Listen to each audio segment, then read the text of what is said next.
Bismillahirrahmanirrahim. Al-qaidatu sadisa al-hudud tasqutu bisyubhat. Kaidah yang keenam adalah al-hudud tasqutu bisyubhat. Had atau hukuman atau sanksi. Kalau sanksi masih umum karena bisa mengarah ke had, bisa mengarah ke takzir. Tapi kalau sudah saya katakan had atau hukuman itu biasanya kaitannya dengan ukubah. Ukubah itu adalah hukuman yang berupa fisik, ukubah itu. Wa bittifaqil hudud tasqutu bisyubhat hasbama qaddabatu. Ya. Kesepakatan ulama bahwa had atau hukuman itu bisa gugur, bisa hilang, bisa dibatalkan karena ada sesuatu yang masih belum jelas.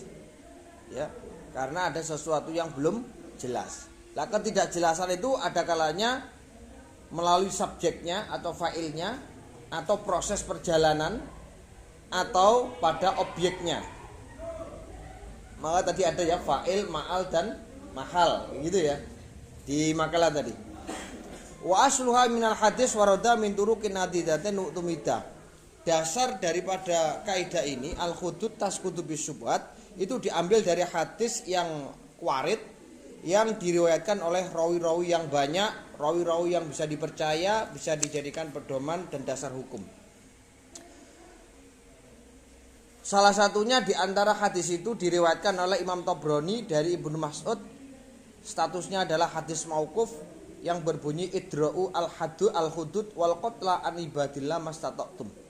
Ya, tinggalkan had atau hukuman dan juga pembunuhan dari hambanya Allah selama kamu masih bisa mampu, atau tinggalkan hukuman atau pembunuhan dengan kadar kemampuan kalian.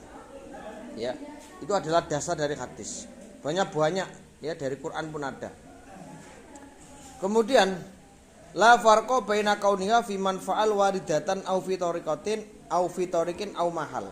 Tidak dibedakan. Ya, ketidakjelasan itu dalam urusan begini, la farqa baina kauniha fi man fa'ala. Tidak ada perbedaan dalam ketidakjelasan itu, baik ketidakjelasan itu disebabkan karena fa'il atau pelakunya, atau ketidakjelasan itu dikarenakan ada proses perjalanan, ya, atau pada objeknya atau mahalnya. Lakinnaha la tuskitu at-ta'zir indahum wa tuskitu at-takfir. Tetapi ketidakjelasan itu, syubhat itu tidak akan bisa menggugurkan yang namanya ta'zir. Ta'zir itu adnal had, di bawahnya had. Ya, ta'zir itu. Dan tidak boleh ta'zir itu melebihi beratnya atau melebihi levelnya had.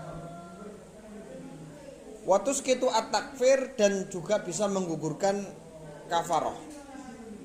Ya. Wa syartu al-quwat fi madzakaru jazman wa illa fayalatu asiru. Yang jelas ketidakjelasan itu akan bisa diterima, akan bisa ditoleransi sehingga bisa menggugurkan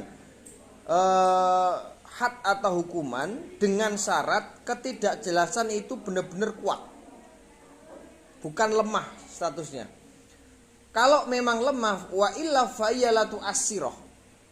Kalau nanti syubhat itu lemah, artinya tidak kuat, maka ketidakjelasan atau syubhat itu tidak bisa menggugurkan namanya had atau hukuman. Ya. Kemudian pembahasan yang pertama yaitu tentang ketidakjelasan dari sisi subjek atau fa'ilnya. Kaman wati'a imro'atan yadhunnuha halilatahu. Seperti orang yang menjima perempuan yang bukan mahrumnya, bukan halilnya. Ya, mohon maaf. Seorang laki-laki yang mengumpuli istrinya, seorang suami atau laki-laki yang mengumpuli perempuan lain yang dianggap itu adalah istrinya.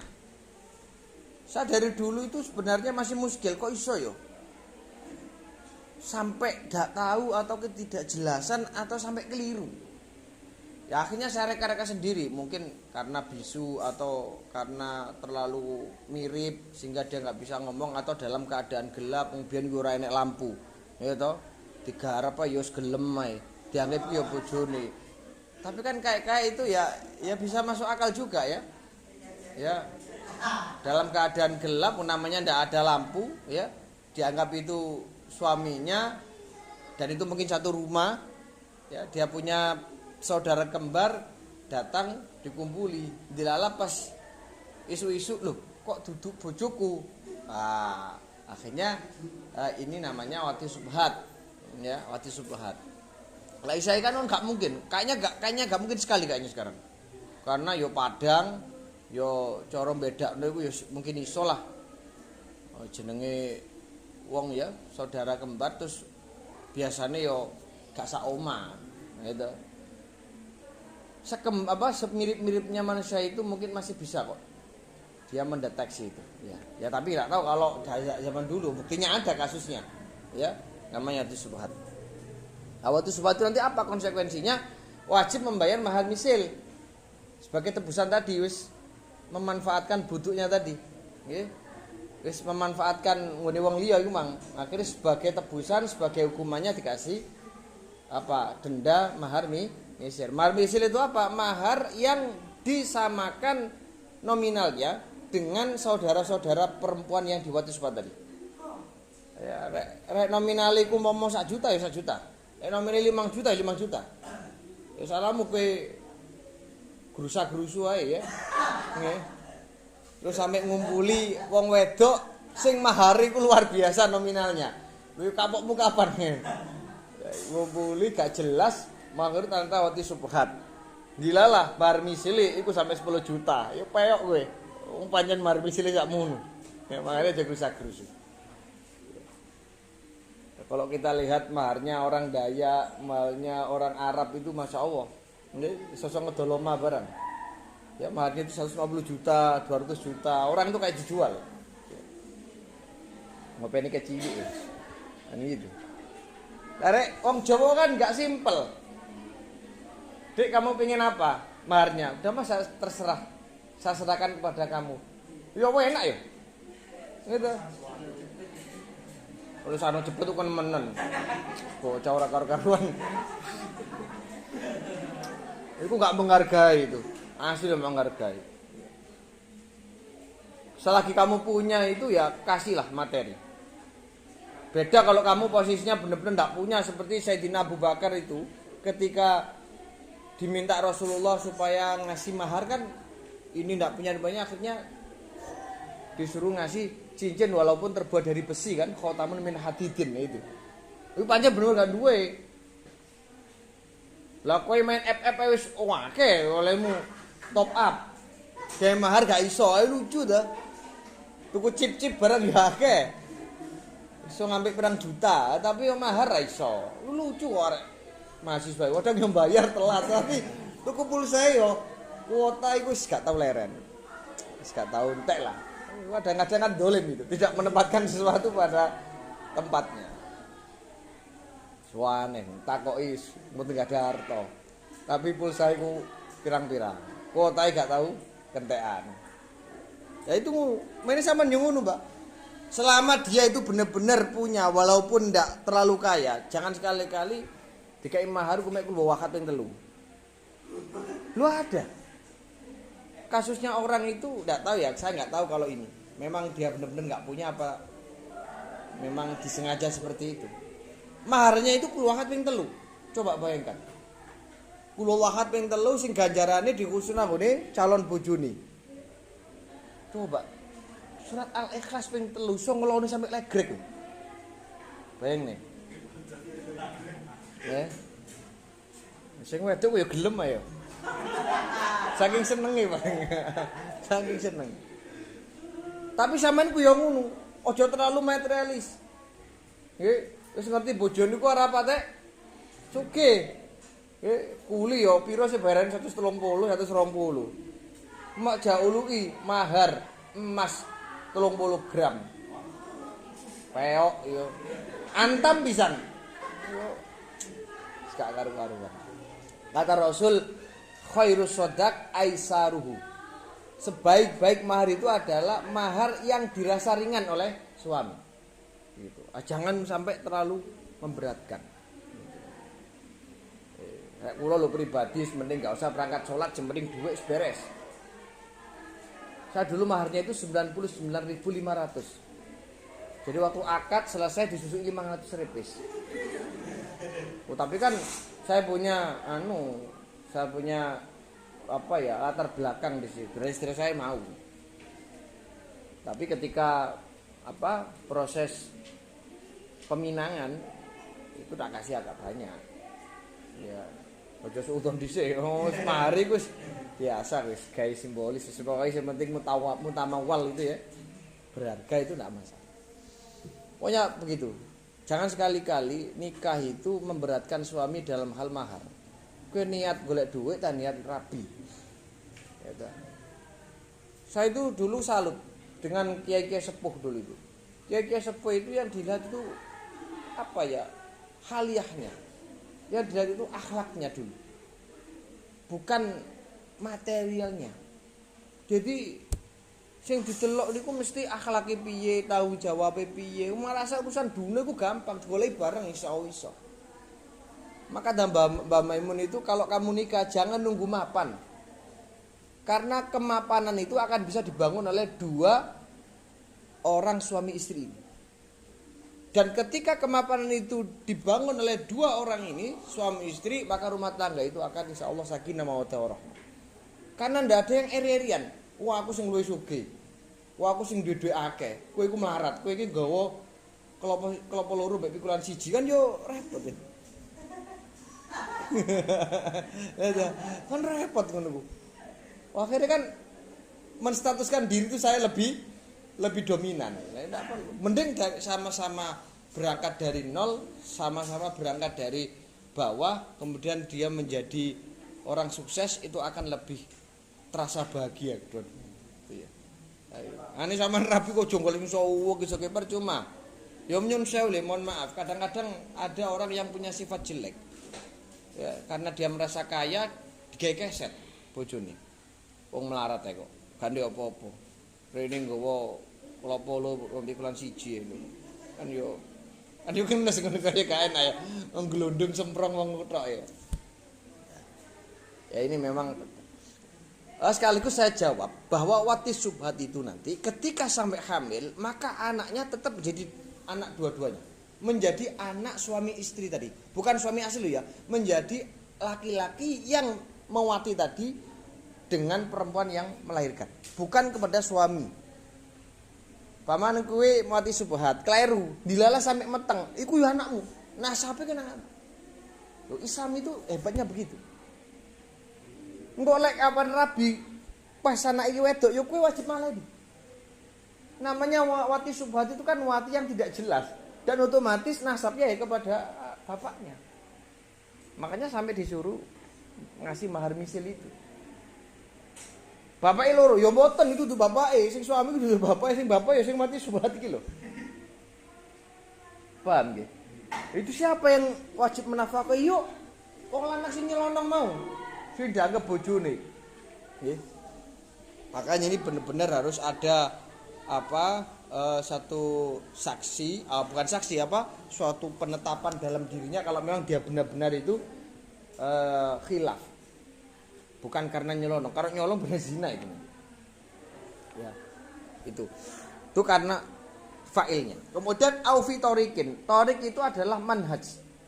Proses perjalanan atau manhaj, karena perbedaan manhaj sehingga tidak bisa dihukumi sepihak. Karena apa? Karena satu ada yang mengatakan boleh, satu mengatakan tidak, sehingga sehingga tidak ada kejelasan hukum yang pasti. Ya. Seperti contoh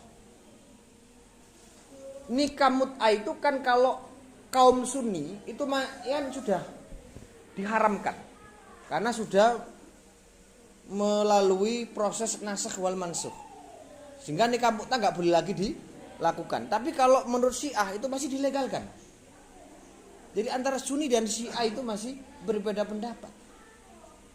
Sehingga nikah mut'ah itu ketika dia melakukan nikah kontrak tidak boleh adanya had untuk dirajam, tidak boleh. Karena Syiah itu masih memperbolehkan. Ini ketidakjelasan dalam sisi thariqah, dalam sisi manhaj. Kemudian tentang masalah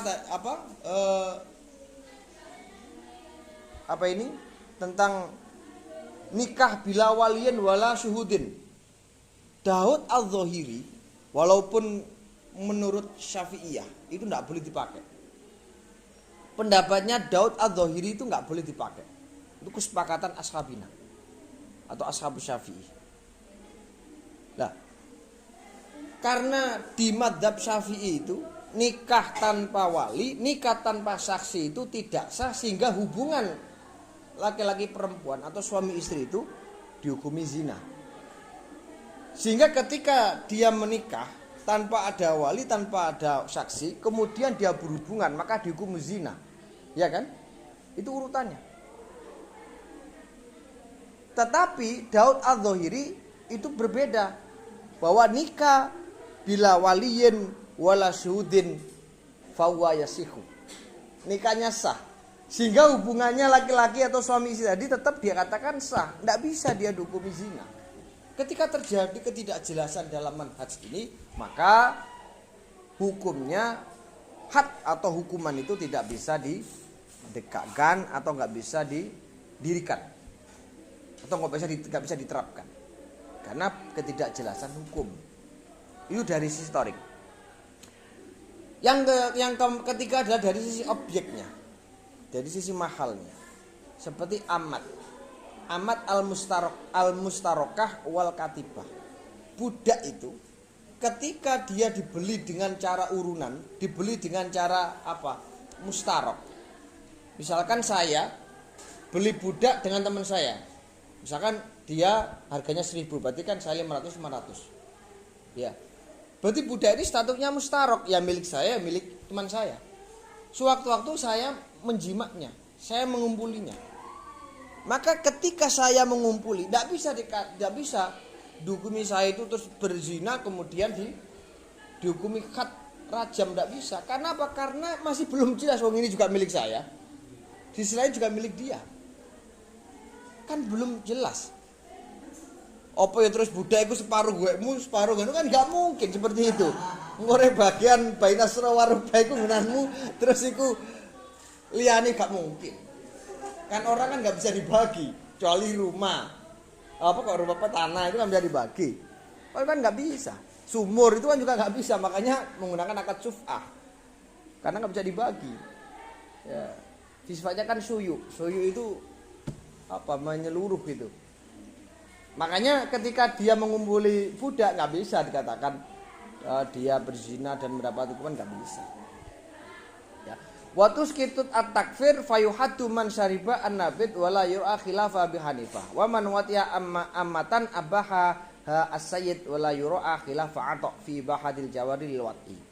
Termasuk di antara beberapa hal tadi yang bisa menggugurkan had, ya, karena ada ketidakjelasan fa'il, thorik dan mahal.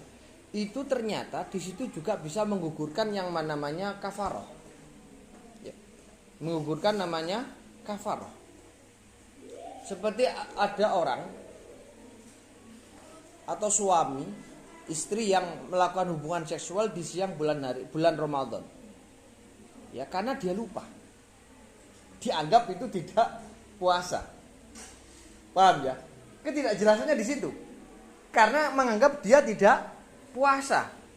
Nyelonong, wis krono wis suwi, setahun gak poso. Tanggal 1 dia ejek kumpul. Loh, iki poso, Dik. Kelalen awake dhewe. Ya apa akhirnya ketika dianalisa, dia itu mengumpuli dalam keadaan tidak sadar kalau sudah melakukan puasa atau sedang melaksanakan puasa. Maka di sini nanti dia tidak wajib membayar kafarah karena tidak ada kejelasan. Sanksinya itu loh, enggak ada. Watus gitu takfir. Lakinnaha la tusqitu at-ta'zir. Kalau masalah takzir yang adnal had, adnal ayah had tadi atau adnal kisos itu enggak boleh dia menggugurkan. Ya. Jadi takzir itu enggak bisa digugurkan dengan adanya ketidakjelasan. Karena apa? Karena at-ta'zir itu masih hubungannya dengan ghorimah. Ghorimah itu yang masih ada kaitannya dengan harta. Sehingga enggak bisa digugurkan. Ya. Tapi kalau ukubah yang berhubungan dengan fisik itu bisa dirubah, atau bisa dibatalkan atau bisa dianulir, tidak diterapkan hukuman atau had itu. Wasyart wa al-quwat fi ma dzakaru jazman wa illa fayalatu asir. Syaratnya ketidakjelasan harus kuat, enggak boleh abal-abal. Ya, enggak boleh abal-abal. Sehingga nanti ketika syubhat itu terlalu lemah, maka nggak bisa memengaruhi atau membatalkan adanya had atau hukuman. Ya. Jadi tadi dia itu ketidakjelasannya itu nggak ada indikasi, moro-moro terus gak diteliti, pokoknya dianggap bojone, tapi nggak ada itu mang gak ro dalam arti dia itu pancen ada kayak ada niat, ya. Sehingga nanti ketika ketidakjelasan itu tidak kuat atau lemah, maka nggak bisa diterima itu. Had itu nggak bisa diterima. Artinya antara hal dan haram itu nggak jelas, gitu loh. Karena apa? Karena dia mengaku istrinya, ternyata tidak. Kemudian tentang masalah tadi hukuman potong tangan ya. Pencurian di Indonesia, apakah bisa dikatakan di dalam kitab Buyatul Mustarsyidin Ibnu Hajar mengatakan bahwa diperbolehkan ya menerapkan hukum yang tidak sesuai dengan hukum Islam di negara yang baladu ghairil islamiyah. Saya ulangi, menurut beliau menerapkan hukum yang tidak sesuai dengan hukum Islam pada negara atau daerah yang bukan negara Islam, maka hukumnya diperbolehkan. Ya, karena menerapkan hukum Islam itu wajib pada negara-negara atau baldatul islamiyah. Berarti negara-negara yang memang itu hukum negara-negara yang memang ditetapkan negara Islam. Seperti Spanyol. Spanyol itu tetap negara Islam. Walaupun sekarang itu mayoritas bukan orang Islam, karena dia itu pernah dikuasai oleh Daulah Abbasiyah atau apa itu. Sehingga sampai sekarang dinamakan Baldatul Islamiyah, dia negara Islam. Dan wajib sebenarnya menegakkan hukum Islam itu. Ya. Kalau di Indonesia setahu saya kan bukan Darul Islam tapi Darus Salam. Negara kedamaian, bukan negara Islam. Sehingga di Indonesia tidak ada istilahnya negara yang menerapkan hukum Islam. Cuman ketika membuat kebijakan yang mungkin sama dengan Al-Quran atau mengutip atau menukil dari hukum Islam, ya tidak masalah. Karena apa? Karena untuk menstabilitaskan atau mengamankan negara ini dengan kebijakan-kebijakan tersebut, maka diperbolehkan. Bahkan Sayyidina Umar bin Khattab ketika masa khalifah beliau, ya, itu tidak menyesuaikan atau tidak sesuai dengan yang disampaikan oleh Rasulullah, tidak sesuai dengan yang ditentukan oleh Rasulullah, karena itu dibutuhkan kebijakannya, maka diperbolehkan. Bisa dicek dalam kitab Ibanatul Ahkam. Sayyidina Umar itu pada saat beliau memimpin negara itu, banyak kaum-kaum atau umatnya atau masyarakat ini yang melakukan kemaksiatan dengan meminum khamr sepuas-puasnya. Ketika mereka dihukum sesuai dengan aturan atau yang ditentukan oleh Rasulullah SAW, yaitu dicambuk 40 kali, mereka tidak ada jerahnya, mereka tidak ada rasa kapoknya. Sehingga beliau membuat sebuah kebijakan baru dengan menentukan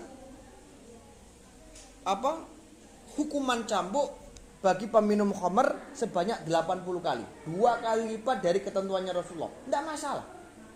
Karena apa? Karena untuk menegakkan amar ma'ruf nahi mungkar. Baru ketika 80 kali mereka merasakan rasa sakit yang luar biasa karena 80 kali 2 kali lipat. Itu enggak masalah, sebenarnya di Indonesia itu begitu. Kalau menurut saya orang-orang yang bandel-bandel yang sulit-sulit untuk diberantas seperti koruptor, silakan dibunuh nggak apa-apa. Karena apa? Karena untuk memberikan contoh atau pelajaran kepada yang sebelum-sebelumnya atau bibit-bibitnya yang mau jadi koruptor, itu akan merasa lebih khawatir dan takut. Coba kalau ketahuan, dor langsung. Sehingga pemerintah yang otoriter itu sebenarnya juga perlu. Ya. Pemerintah yang sifatnya otoriter itu kadang-kadang diperlukan ketika kondisi tidak memungkinkan. Ya, otoriter itu semuanya diambil alih oleh pemerintah pusat.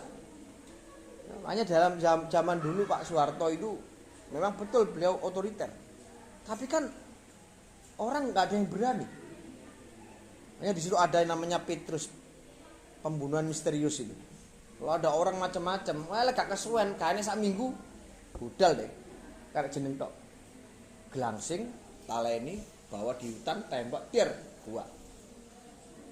Selesai kan? Tapi kan kejahatan gak begitu marak seperti sekarang. Dididik begal, dididik perampokan, dididik koruptor. Dulu ndak ada zamannya Pak Harto yang koruptor, ndak ada. Sekalipun yang korupsi itu adalah saudara-saudaranya atau kru-krunya Pak Harto, tapi selainnya nggak berani. Itu hebatnya Pak Harto, nggak berani. Tapi kan sekarang nggak, mulai kecil merambat sampai dhuwur wis kode korupsi jamaah. Bukan ya, itu kan repot model ngono kan, repot. Ya. Nah, makanya saya jawab, kalau secara hukum itu tidak wajib. Tetapi kalau memang itu diperlukan, menurut saya boleh saja. Ya. Karena apa? Karena hukuman yang sifatnya Yang sifatnya itu atau hukuman yang sudah ditentukan oleh Allah Subhanahu wa taala dalam Quran, dalam hadis, itu sebenarnya kalau kita analisa akan memberikan sebuah kemanfaatan dan tidak menyusahkan. Ya coba aja orang yang dipotong tangannya, ya toh, mencuri dipotong tangannya, kemudian dia dibalut dikasih obat, kan selesai, besok masih bisa nyambut gawe, bisa bekerja. Tapi coba kalian dipenjara sampai 10 tahun, 15 tahun, kasihan kan keluarganya. Hukum Islam kan begitu, langsung potong tangan, tapi besoknya kan masih bisa bekerja. Tapi kalau dipenjara coba, kasihan kan. Lewat dene kok nyolong mana? Yo diketok sikile kiwa. Dadi cek oling. Ya, tangan tengen, sikil kiwa. Ora kok nyolong mana? Tangan kiwa. Nyolong mana? Sikil tangan. Kan garek ndas tok. Lewat si nyolong mana yo gua nang kali ya wis ngono kok repot. Pakakno boyo itu baju lah yo. Beres kan.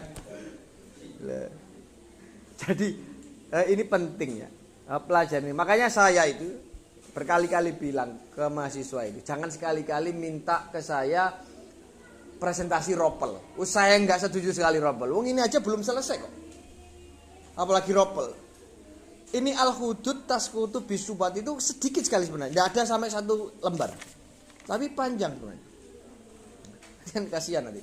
Budian itu. Ini saya kasihan nanti. Itu kalau saya habiskan semuanya. Apalagi saya diropel. Sangat tidak mungkin sekali bisa maksimal. Wong 40 menit atau 45 menit aja nggak maksimal. Karena apa? Karena saya ini kebagian cuma 20 menit mawon. Gitu. Sampai nih gurung klewes-klewes sih. Ya gurung menengi. Gurung wis basa basine wis macam-macam. Entek waktune. Makanya saya itu sekali lagi kemarin ada anak yang nggak masuk, ropel aja saya nggak bisa. Mending kamu kalau nggak masuk udah selesai, kasihkan makalah saya. Ya, saya tanya temanmu ada nggak yang bisa mempresentasikan makalahmu? Nggak ada. Ya udah selesai, nanti besok makalnya kasihkan ke saya. Besoknya lanjutkan, ya lanjutkan makalah yang berikutnya. Tapi nilainya sesuai dengan saya. Kamu berarti saya anggap nggak presentasi. Karena apa? Karena temanmu juga nggak siap. Makanya teman itu jangan sampai semuanya nggak siap. Ya paling tidak jauh hari itu sudah komitmen lah antara satu yang lain. Yang satunya jawab pertanyaannya sudah selesai. Sebelum saya tutup ada pertanyaan. Al-hudud tasqutu bisyubhat. Sudah.